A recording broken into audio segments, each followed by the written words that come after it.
සංජීවණී යකිය 2,70,000 අඩුවනසුල.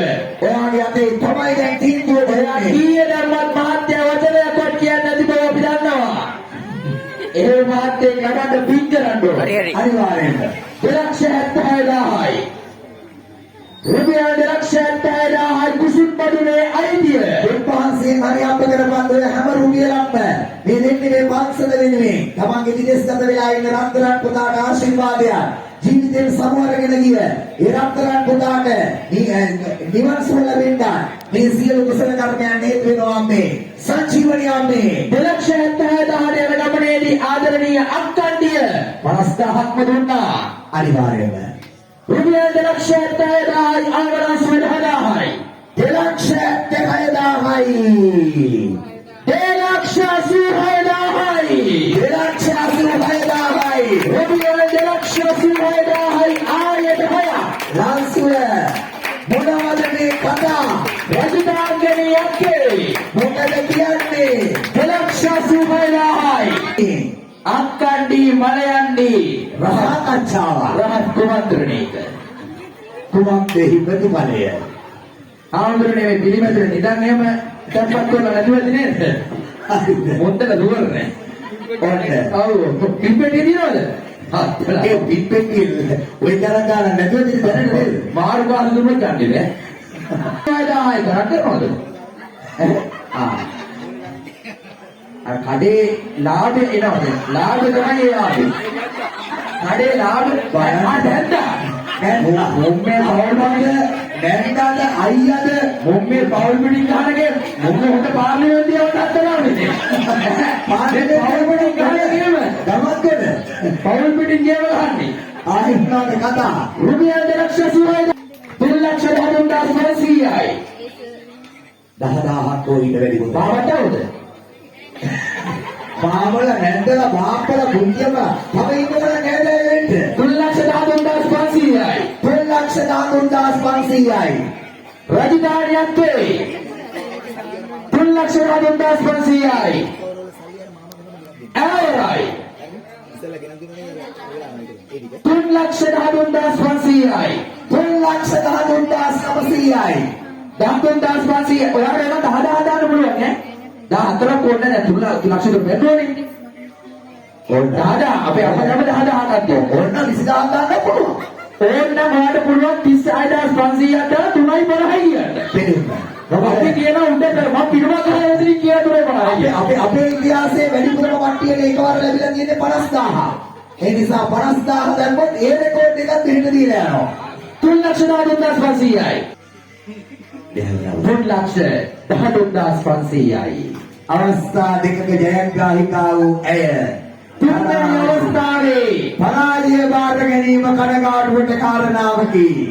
අනික ඉතිහාසගත වන සල්මිලා 3,23,500යි කවදාහොදාහොට වෙනවා. රුපියල් 3,23,500යි සංජීවණී අක්කා 3,23,500යි 3,23,500යි සංජීවණී අක්කයාට පුළුවන් නම් 16,500ක් දාන්න දැන් අපි කියනවා 3,50,000යි කියලා ඒ 10,000 බදලා 16,500ක් දානවා එහෙමද 3,50,000යි 3,50,000යි අක්කේ දෙපාරට දෙන්න දරනවා 26,500 හැබැයි අපි අර ලක්ෂ්මේ 16,500යි. දැන් 16,500යි. හැබැයි දැන් 16,500 දැම්මොත් අක්ක 16,500ක් දාන්න ඕනේ මල්වත්තිය තුන්වෙනි වතාවටත් එක දිගට ගන්න. අපි ගිය සල්මිල් වල විතරක් නෙමෙයි ලංකාවේ බලනකොට රෙකෝඩ් වල ඉහළ භාගයක තියෙන්නේ 3,84,000 ඊට වඩා ඉහළ ඉලක්කම් දැකලා ඇති. ඒ ඇතුලේ ලොකු තෑගි හංගලා ඒ නිසා රත්තරන් බඩු හංගලා ඒව මොකක්ද කර මල් වට්ටිය විතරක් කිය ලොකුම ඉලක්කම 3,84,000යි දැන් අපි ඉන්නේ 3,50,000යි. බොහොම සතුටුයි.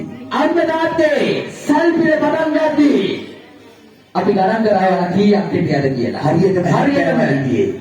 70 හිටියත් ආහාරින් ඇත්තට ඔක්කොම එක්කලා මෙතන හිටිය 40යි. අපි කවදාවත් මේ 81ක් සල්පිල් අතරේ 70ක් ඉන්න සල්පිලට කතා කරලා නැහැ. අපි දෙන්න මයික් එක ගත්තේ ටිකක් පයින්. හැබැයි ඒ බය තිබුණ නැත්තේ. ඔයාලා එදත් මේ වගේ උඩට ඔස්සලා තිබ්බින්දා අපිට විශ්වාසයක් තිබුණා. දෙවෙනි වතාවටත් මෙහෙට කැදෙව්වේ ඒ විශ්වාසය උඩ. මේක තුන්වෙනි වතාව කියන්න තිබුණා ඉලා අපිට සල්පිලක් නොතිබුණා නම්. ඒ නිසා ඒ විශ්වාසය තවුරු කරන්නයි මෙහෙට ආවේ. ඒ 70 තාම ඉඳගෙන ඉන්නවා මං හිතන්නේ. අදුම පිරිසක් එක්ක වැඩිම මුදලක් හොයපු සල්පිල බවට ඉතිහාසගත වී ඉවරයි. අපේ නායක මහමුදුරෝ හරියට මේ සතියකට කලින් මට කතා කරලා ඇහුවා මහත්තයෝ ඔයාලා මල්වට්ටියක් වෙද්දේසි කරලා කියන වැඩිම ගාන කීයද කියලා. මම කිව්වා 384යි 900යි අපේ හාමුදුරුවනේ කියලා. හාමුදුරුවෝ කිව්වා ඔයාලට පුළුවන්ද ලක්ෂ දෙකකට මගේ සල්පිලේ මල්වට්ටිය අරගෙන යන්න. අපි අරගෙන ගියා. තිබුණා. අනේ හාමුදුරුවනේ අපි ගැන තුන්වෙනි වතාවට විශ්වාසය තිබ්බා. අපි දෙවන වතාවට ආරාධනා කරලා එතකොට අපිට සල්පිලක් පාර අරගෙන තිබ්බේ. ඒ නිසාම වෙන්නත් අපිට මාස දෙකකට කලින් මේ දවස්වල දුන්නා. සමහර වෙලාවට අපේ හාමුදුරුවෝ තව ටිකක් පරක් වුණා නම් එහෙම අදත් අපිට දිනයක් නැති විතර පුළුවන්.